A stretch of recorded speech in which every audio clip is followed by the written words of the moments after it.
السلام علیکم class. Mrs Rajida Imran Falcon House Grammar School campus 9 سے آپ سے مخاطب ہیں اور آپ کو اردو کی کلاس میں خوش آمدید کہتی ہیں. کلاس 8 آج ہم ایک نئے سبق کا آغاز کر رہے ہیں، وہ ہے نظم جگنو. ٹھیک ہے، جگنو تو آپ جانتے ہیں نا کہ ایک ایسا کیڑا جو رات کے وقت چمکتا ہوا اڑتا ہے تو ہمیں روشن دکھائی دیتا ہے، اس کی روشنی محسوس ہوتی ہے. تو اسی جگنو کے بارے میں آج ہم ایک نظم پڑھیں گے جسے تحریر کیا ہے علامہ محمد اقبال نے. تو سب سے پہلے تو کلاس آپ لوگ کتابیں کھول لیجئے. میرا اقبال، اس کی پہلی ہی نظم ہے جگنو، صفحہ نمبر 4 پہ. صفحہ نمبر 4 میرا اقبال کتاب ہے اور نظم ہے جگنو. اس کی میں ریڈنگ کروں گی، آپ مشکل الفاظ انڈر لائن کریں گے اور اس طرح سے ہم اس کے پھر بعد میں اس کی تشریح و وضاحت اور مرکزی خیال اور الفاظ معنی وغیرہ کریں گے. نظم جگنو. جگنو کی روشنی ہے کاشانہ چمن میں، یا شمع جل رہی ہے پھولوں کی انجمن میں. آیا ہے آسماں سے اڑ کر کوئی ستارہ، یا جان پڑ گئی ہے مہتاب کی کرن میں. یا شب کی سلطنت میں دن کا سفیر آیا، غربت میں آ کے چمکا گمنام تھا وطن میں. تکمہ کوئی گرا ہے مہتاب کی قبا کا، ذرہ ہے یا نمایاں سورج کے پیرہن میں. حسن قدیم کی یہ پوشیدہ ایک جھلک تھی، لے آئی جس کو قدرت خلوت سے انجمن میں. چھوٹے سے چاند میں ہے ظلمت بھی روشنی بھی، نکلا کبھی گہن سے آیا کبھی گہن میں.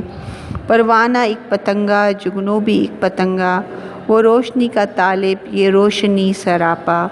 ہر چیز کو جہاں میں قدرت نے دل بری دی، پروانے کو تپش دی جگنو کو روشنی دی.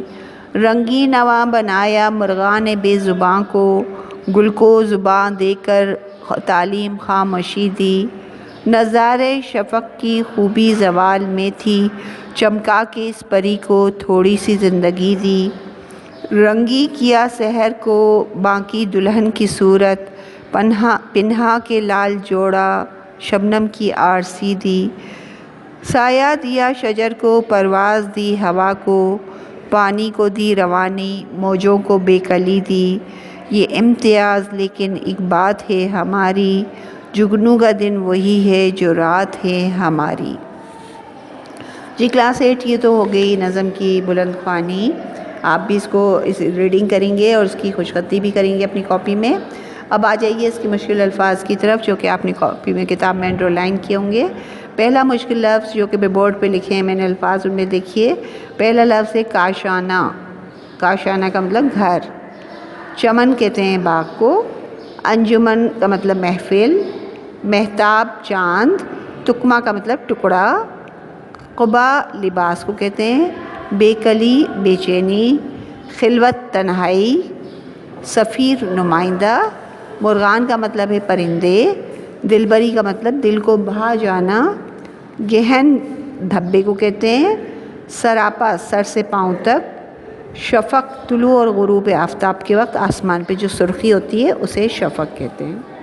پتنگا یعنی کیڑے مکوڑے یا حشرات الارض. آرسی آئینے کو کہتے ہیں. پیرہن لباس کو کہتے ہیں. باقی کا مطلب سجیلی سی نیاری سی. ظلمت اندھیرا. پوشیدہ یعنی چھپی ہوئی. اب کلاس یہ تو ہو گئے الفاظ معنی. یہ الفاظ معنی بھی آپ کو کاپی میں لکھنے ہیں اور اس کے پہلے تو مین تھیم کی طرف آ جائیں کہ نظم کا مرکزی خیال کیا ہے. تو اس نظم کو جو کہ علامہ محمد اقبال نے لکھی نظم جگنو، اور اس کا دیکھیے مرکزی خیال میں نے کتاب بورڈ پہ بھی لکھا ہے. نظم جگنو میں علامہ اقبال رحمۃ اللہ علیہ نے ہمیں یہ بتانے کی کوشش کی ہے کہ اللہ تعالیٰ کی تخلیق کردہ کوئی شے حسن و جمال سے خالی نہیں. پروانہ اور جگنو اگرچہ دونوں ہی حشرات الارض ہیں، لیکن یہ خدا کی قدرت ہے کہ دونوں متضاد خصوصیات رکھتے ہیں. اللہ تعالیٰ کی تخلیق کردہ ہر شے میں کوئی نہ کوئی خوبی اور کوئی نہ کوئی افادیت موجود ہے.